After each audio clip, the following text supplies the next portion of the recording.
하나님 나라의 백성인 하백 여러분, 하백의 성경 아카데미에 오신 것을 환영합니다. 이 시간은 성경신학 첫 번째 강의 시간입니다.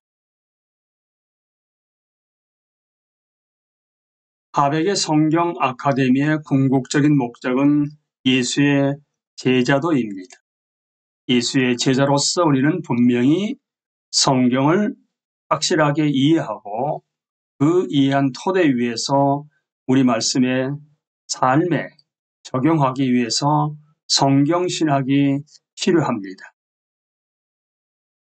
크리스토퍼 라이트가 쓴 성경의 숲을 거닐다에서 성경 이해와 사용의 5가지 방향에서 바로 1단계가 궁극적인 저자가 하나님이시기 때문에 위로 보기가 있다 하게 되면, 또한 인간 저자를 통해서 성경을 저술하셨기 때문에 2단계 아래로 보기, 그리고 성경 전체의 내용적 흐름 속에서 각각의 텍스트를 파악하는 3단계 뒤로 보기와 4단계 앞으로 보기를 우리는 이걸 합쳐서 성경신학이라고 이야기를 합니다. 성경신학개론의 저자는 3명인데요. 그들이 서론에서 우리에게 이렇게 말하고 있습니다. 우리 위에 영광스럽고 초월적인 하나님은 몸을 구부리셔서 우리에게 말씀하시고 우리와 교제하시는 은혜를 베푸신다. 영광 중에 높이 들리시고 영원 가운데 거하시는 하나님은 자기 백성을 견고히 하고 붙드시며 온전한 교제를 나누기 위해 가까이 다가와 행하시고 말씀하시기는 하나님이시기도 합니다. 하나님은 궁극적으로는 자기 아들을 통해 말씀하셨고 성령을 통해 우리에게 성경 안에서 자신의 말씀, 즉 생명의 말씀을 주셨습니다. 따라서 성경은 하나님의 선물이고 우리는 여러분이 성경을 이해하는데 성경신학에 대한 이 책이 도움이 되기를 소망한다고 말합니다. 삼위일체 하나님이 그리스도인들을 지으시고 부르신 것은 자신이 계시하신 것을 통해 성령을 의지해 하나님을 알게 하시고 그리스도 안에서 하나님이 행하시는 구원 사역을 알게 하시기 위한 것입니다. 삼위일체 하나님은 생명의 원천이시고 이 생명은 교리와 친교라는 특징을 가집니다. 성부 하나님은 영원 가운데 성자에게 자신의 생명을 교류하시므로 성자는 성부의 말씀이자 형상이며 광채이자 정확한 각인입니다. 성부와 성자는 모두 자신의 생명을 성령에게 교류하시므로 성령은 우리에게 참 생명을 주셔서 삼위일체 간의 생명의 친교에 참여하게 하십니다. 우리가 이 생명을 알게 되는 것은 오직 삼위일체 하나님이 예수 그리스도의 복음 안에서 우리에게 이 생명을 계시하셨기 때문입니다. 마태복음 11장 27절에는 아버지 외에는 아들을 아는 자가 없고 아들과 또 아들의 소원대로 계시를 받는 자 외에는 아버지를 아는 자가 없느니라고 말씀하십니다. 감사하게도 성자는 자기에게로 오라고 우리를 초대하시고 또한 마태복음 11장 28절에서 30절에 나오는 것처럼 자신의 성령을 하나님으로부터 보내셔서 우리로 하여금 하나님이 우리에게 은혜 가운데 거저주시는 것들을 깨닫게 주십니다. 이렇게 삼위일체 하나님은 그리스도인들을 구속하시고 성경 안에서 계시하신 일과 말씀을 통해 하나님을 알 수 있게 하십니다. 이것이 사실이라면 우리는 하나님의 일과 말씀을 깨닫는 데서 점점 더 자라가 하나님을 더 잘 알게 되는 것이 마땅하고 이것은 일생 동안 아니 더 나아가 영원토록 해나가야 할 영광스러운 과업입니다. 하나님은 무한히 영광스러우시고 기이하심으로 그렇습니다. 성경을 깊이 연구해 유일하게 참되신 하나님과 그리스도 안에서 하나님이 준비해 두신 구원의 길을 아는 것은 영원한 삶을 위해 훈련받고 있는 수련생이 반드시 해야 할 일입니다. 성경 신학은 그 목표 지점에 도달하기 위해 반드시 거쳐야 하는 길입니다. 하지만 성경 신학은 단지 성경을 읽는 방식인 것이 아닙니다. 모든 성경은 하나님으로부터 와서 발전하고 통합되어 그리스도 안에서 절정에 도달하므로 모든 시대의 그리스도인들이 고백해왔듯이 성경은 특정한 방식으로 읽을 것을 요구합니다. 하나님은 자신의 말씀인 성경과 거기에 나오는 여러 가지 말씀을 통해 자기 백성에게 말씀하시고 그 결과 우리는 성경이 제시하는 방식과 하나님이 제시하신 성경 자체의 구조에 따라서 성경을 읽어야 합니다.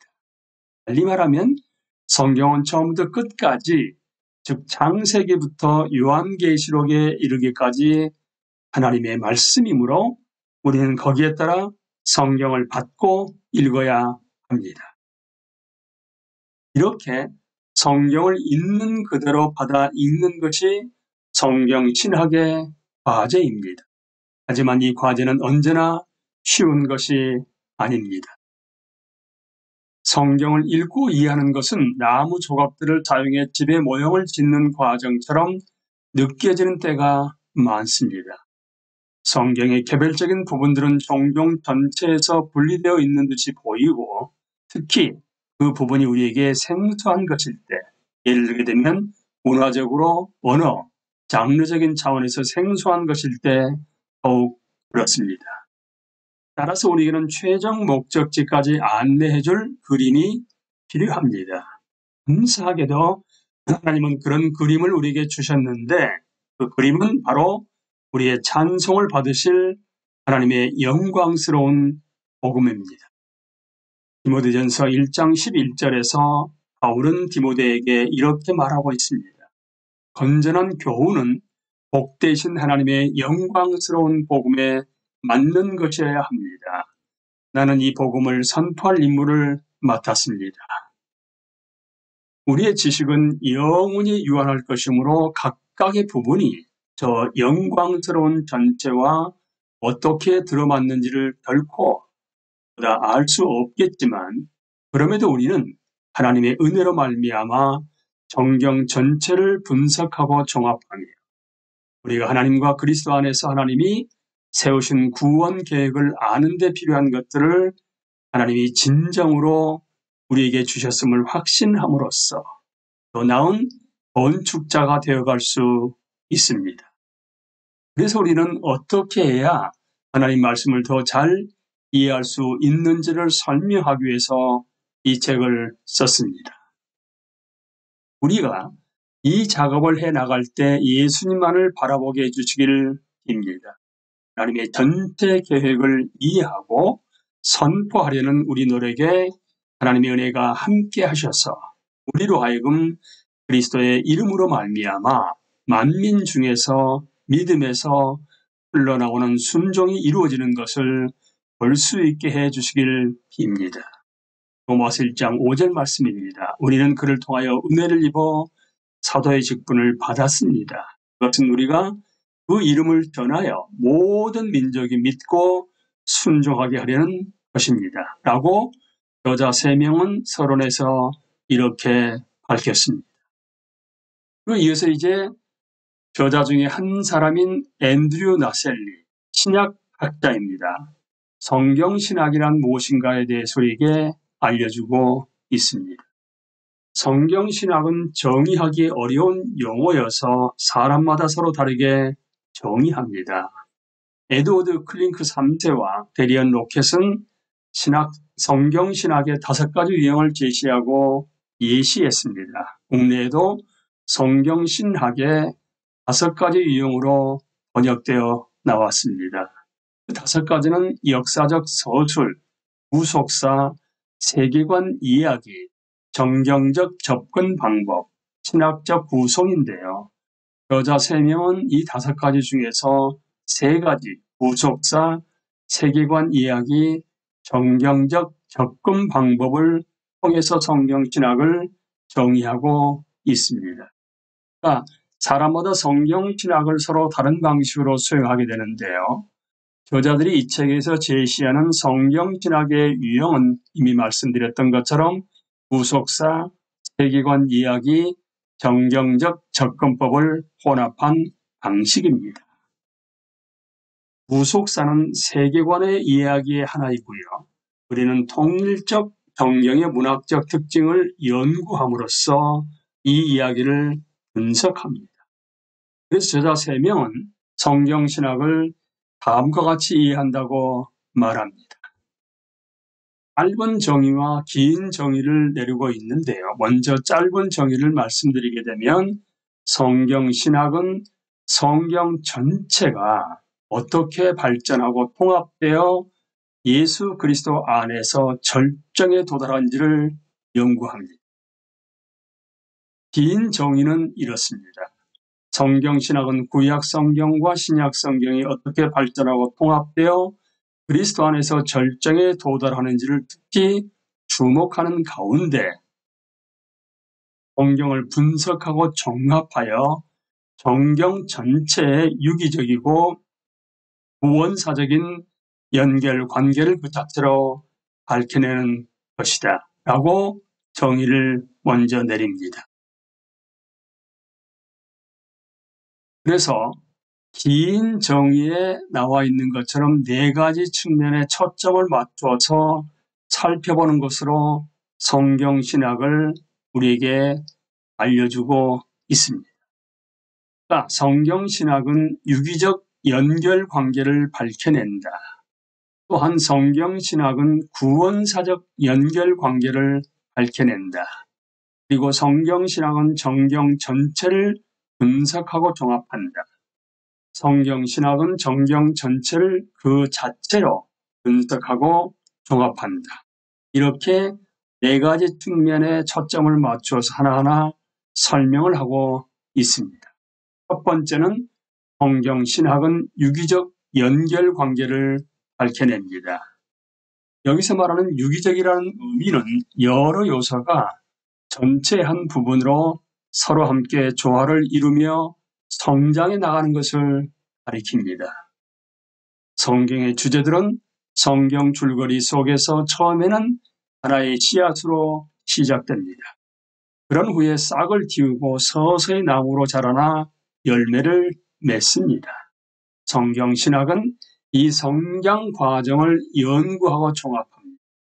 즉, 이 성장 과정을 추적하여 여러 부분이 전체와 어떤 연관 관계를 맺고 있는 것인지, 즉, 각 부분이 어떻게 서로 유기적으로 연결되어 하나의 전체를 이루고 있는지를 보여줍니다.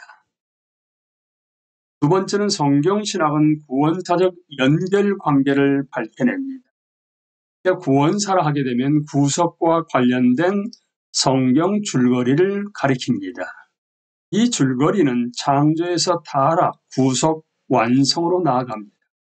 하나님은 자기 백성을 죄에서 구원하시기 위해 여러 단계로 된 계획을 세우셨습니다. 이것이 구속의 역사이자 구원의 이야기입니다. 그것은 참된 이야기지요. 그것은 현실의 실제적인 역사입니다. 그리고 성경신학은 그 이야기와 역사에 등장하는 핵심적인 인물과 사건을 연결시킵니다. 성경신학은 성경 줄거리 속에서 관점들의 초점을 맞춥니다. 유기적이고 구원사적인 연결 관계를 밝혀내기 위한 몇 가지 중첩되는 방법이 있습니다. 첫 번째, 한 주제의 구원사적 발전 과정을 추적하는 것입니다. 예컨대 뱀이라는 주제를 창세기부터서 요한계시록까지 추적하는 것입니다. 두 번째, 어떤 언약 간의 연속성과 불연속성을 고찰하는 것인데요. 예컨대 모세 율법이 구약의 이스라엘과는 어떤 관계에 있었고 오늘날 그리스도인과는 어떤 관계에 있는지를 비교하여 대비시켜보는 것입니다. 세 번째는 약속과 성취를 추적하는 것인데요. 예컨대 마태복음에 나오는 성취와 관련된 표현, 플레로는 성취하다를 조사해서 구약 성경과 연결시키는 것입니다. 그리고 네 번째, 모형과 원형을 추적하는 것입니다. 모형론은 신약의 인물, 사건, 제도, 그러니까 신약의 인물, 사건, 제도가 원형이라 하게 되면 구원사 속에서 구약의 상황을 반복하는 가운데 구약의 인물, 사건, 제도는 모형이라고 볼 수가 있거든요. 그 인물, 사건, 제도, 모형을 더 깊은 차원에서 어떻게 성취하는지를 분석합니다. 예컨대 요한복음 6장 32절 33절에서 예수님은 구약에서 하나님이 만나를 주신 것을 구원사 속에서 반복함으로써 그 사건을 더 깊은 차원에서 성취합니다. 다섯 번째, 신약 성경이 구약 성경을 어떻게 사용하는지를 고찰하는 것입니다. 신약의 저자들이 특정한 구약 본문을 직간접적으로 인용할 때 왜 그런 식으로 인용하는가? 유기적이고 구원사적인 연결 관계를 밝히는 이 여러 가지 방법은 성경 신학이 무엇인지를 우리에게 잘 보여줍니다. 그렇게 되면 성경 신학이 창세기부터서 요한계시록에 이르기까지 추적해야 하는 몇몇 중요한 주제는 어떤 것들이 있을까요? NIV 성경신학 스터디 바이블의 편집자들은 그 책을 기획할 때 그 질문을 심사숙고해야만 했습니다. 편집자들은 25개의 주제를 선정해서 각 주제마다 성경신학에 초점을 맞춰서 쓴 짧은 글을 스터디 바이블에 포함시키기로 결정했습니다. 그 25가지는 뭐냐 하게 되면 하나님의 영광, 창조, 죄, 언약, 율법, 성전, 제사장, 제사, 포로 생활과 출애굽, 하나님의 나라, 아들의 지위, 하나님의 도성, 선지자와 예언, 죽음과 부활, 하나님의 백성, 지혜, 거룩함, 정의, 진노, 사랑과 은혜, 복음, 예배, 선교, 샬롬, 종말의 완성입니다. 각 모형의 궤적을 정경 전체에 걸쳐 추적하는 것은 비교적 단순하지만 아주 많은 주제가 어떻게 서로 얽혀 있는지를 분석하고 종합하는 것은 더 복잡합니다. 이 주제들은 성경 전체를 서로 연결시켜 한데 묶는 밧줄이나 끈이라고 볼 수 있습니다. 이제 성경 신학은 정경 전체를 분석하고 종합한다는 의미를 함께 나누겠습니다. 성경 신학은 서로 다른 많은 방법으로 할 수가 있는데요. 유기적이고 구원사적인 연결 관계를 밝히기 위한 5가지 서로 중첩되는 방법 외에도 주목할 만한 것으로 3가지가 더 있습니다. 첫 번째, 성경을 구성하는 하나의 책에 초점을 맞추는 것입니다. 그러니까 성경을 구성하는 하나의 책이 성경 전체 신학에 어떻게 기여하는지 초점을 맞출 수도 있고요.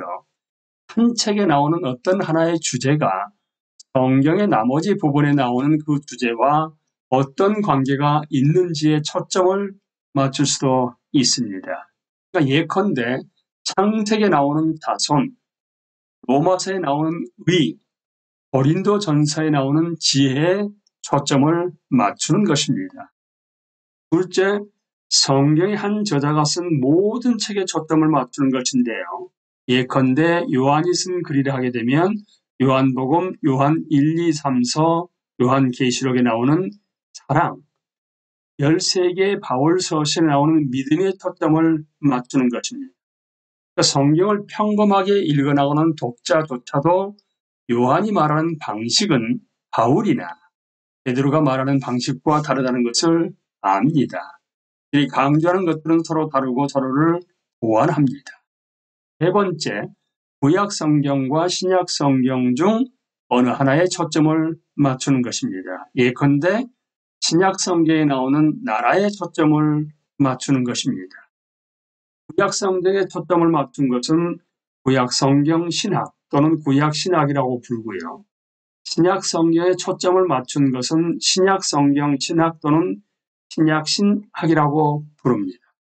구약 신학과 신약 신학은 성경 신학의 부분 집합이라고 말씀드릴 수가 있습니다.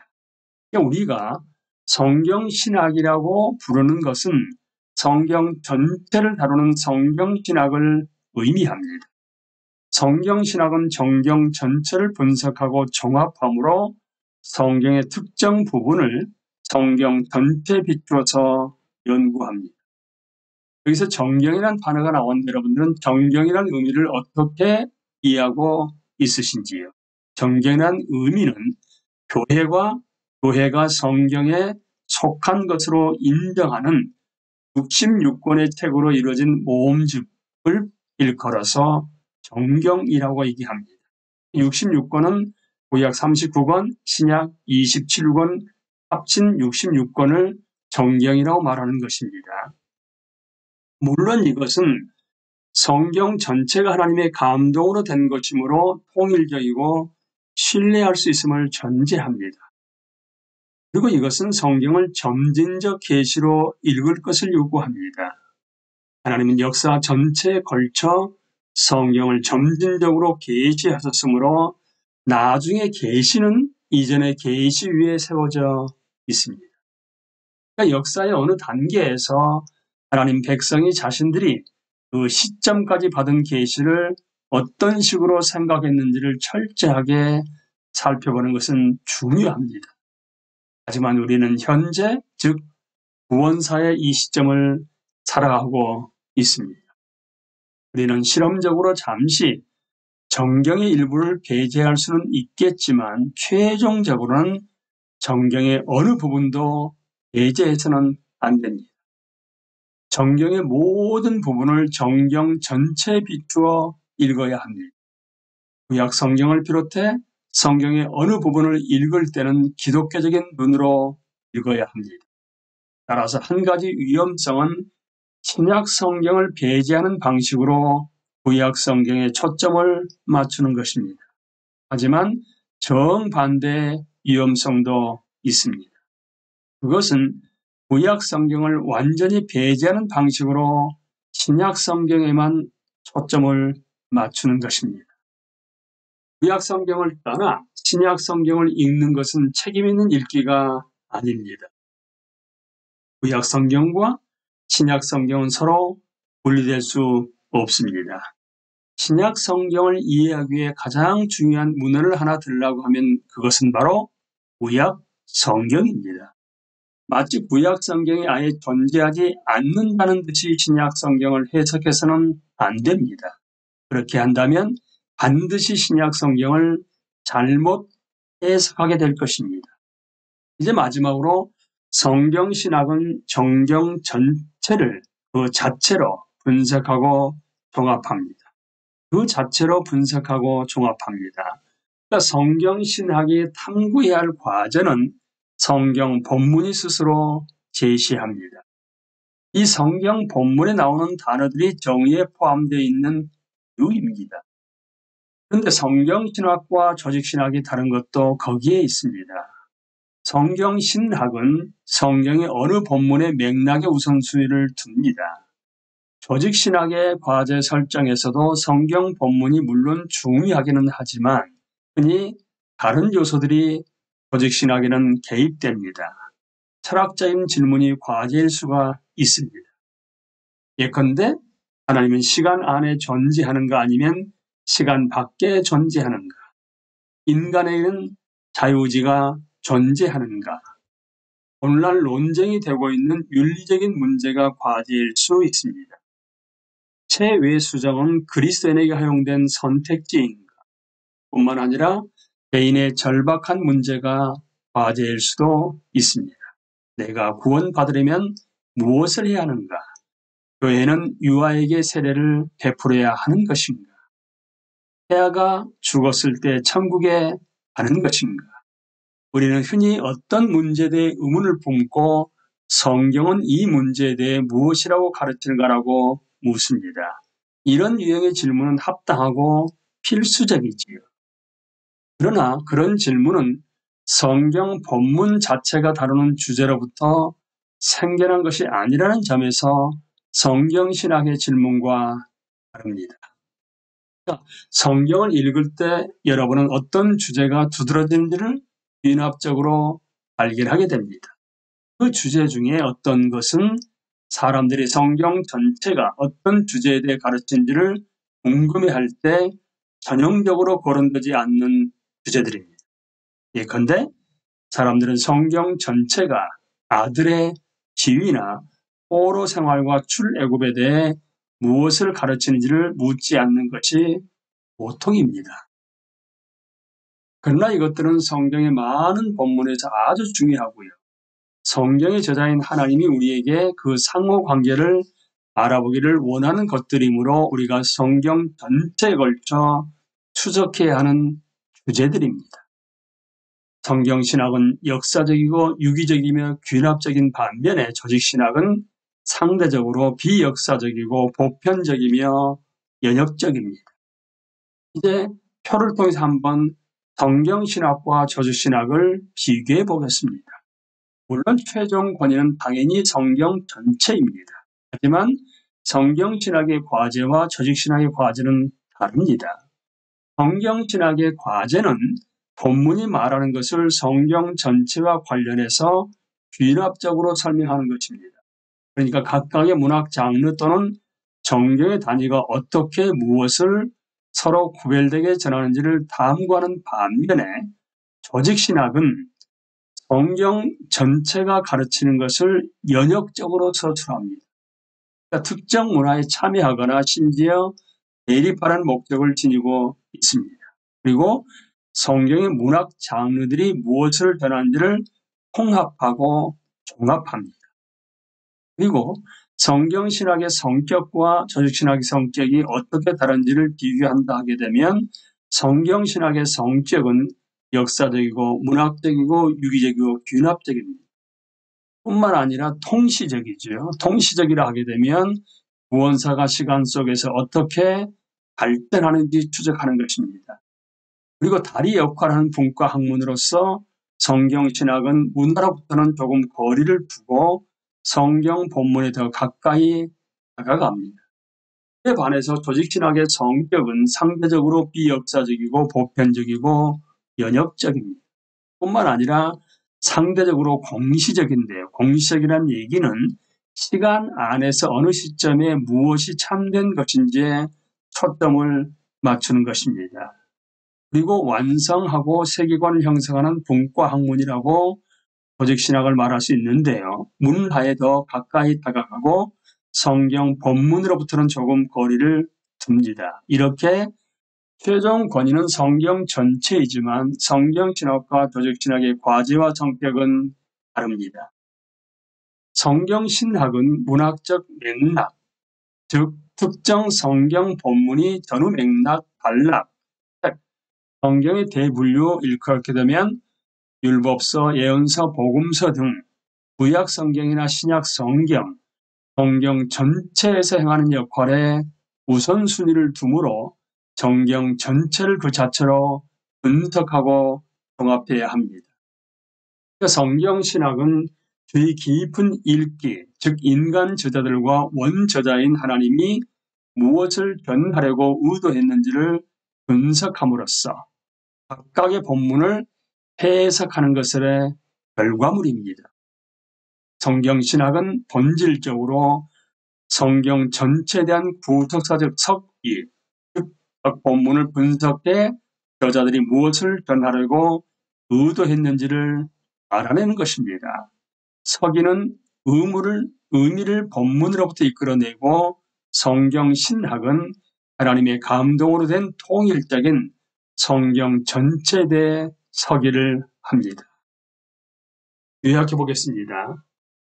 성경신학은 구약 성경과 신약 성경이 어떻게 발전하고 통합되어 그리스도 안에서 절정에 도달하는지를 특히 주목하는 가운데 성경을 분석하고 종합하여 성경 전체의 유기적이고 구원사적인 연결관계를 그 자체로 밝혀내는 것입니다. 이게 바로 성경신학의 긴 정의였습니다. 그 긴 정의를 네 가지로 나눠서 살펴보게 되면 유기적 연결관계, 구원사적 연결관계에서 먼저 두 가지를 말씀드리게 되면 유기적 연결관계는 여러 요소가 전체 부분으로 조화롭게 성장하는 것을 가리키는 것이고요. 구원사적 연결관계는 핵심적인 인물과 사건을 성경 줄거리 안에서 통합하는 것을 가리킵니다. 그리고 성경 전체 성경 신학은 성경 전체를 분석하고 종합합니다. 성경 전체를 하게 되면 구약의 39권, 신약의 27권 합쳐서 66권을 말합니다. 성경 신학은 문학적 맥락의 우선순위를 두므로 성경 전체를 그 자체로 분석하고 종합합니다. 그리고 이미 우리가 살펴보았던 것처럼 성경신학과 조직신학의 과제와 성격은 서로 다릅니다. 왜 여러분과 저는 성경신학을 공부해야만 할까요? 우리의 스승인 예수 그리스도가 성자 하나님으로서 성경의 궁극적인 저자일 뿐만 아니라 스승이 왜 성육신하에서 오셨는 것인가? 그리고 그분의 사역의 궁극적인 도달점은 어디에 있는 것인가? 그분의 계획, 그분의 전략은 어떤 것인가를 제자로서 당연히 알아야 하지 않겠습니까? 그래서 성경 전체를 통해서 성경 66권을 통해서 스승을 알아가는 것이고 스승과 함께 동력자가 되기 위해서 스승의 사역과 스승의 사역의 궁극적인 목적 등등을 반드시 공부해야만 하는 거 아니겠습니까? 그래서 성경신학을 이렇게 공부하게 되었습니다. 성경신학을 공부하게 됨으로 말미암아 우리의 스승이신 예수 그리스도를 더 인격적으로 알아가게 되고 동력자로서 예수 그리스도의 동력자로서의 사명을 잘 감당할 수 있는 여러분과 제가 될 수 있게 되기를 예수 그리스도 이름으로 기도합니다. 감사합니다.